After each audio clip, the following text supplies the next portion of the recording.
पातर पातर झिंगा मछरिया पातर दुनु ठोर है। पातर पातर झिंगा मछरिया पातर दुनु ठोर है।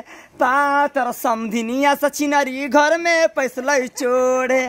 पातर समधिनिया सब घर में पैसलै चोर है। घर में घरवैया लेल कई बाहर कोठावार है। आ नैहरा में भाई कल कई रह गली पर पेट। हमर समधिनिया हंसै सतीन झकास है। हमर समधिनिया सब हंसै सतीन झकास है। एगो बेनिया डोला के हमारा भैया संगे बेहाल है। बाप रे बाप गजब हंसे बाप रे बाप।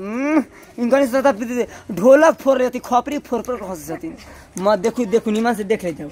देखू निमन से समधिनिया सके देखू घोक तो नहीं छथिन। इनका 4 गो बेटा है। इनका 3 गो बेटी 2 गो बेटा आ इनका 6 गो बेटा 3 गो बेटी आ इनका तो मत 100 रही इनका एक हिना का आ इनका तो मत इनका तो पूरा जंजाले ही पूरा पोता पोती के नाम ना पोता पोता पोती ना ते दुनिया भर के भट्टे मत पूछो दुनिया भर के।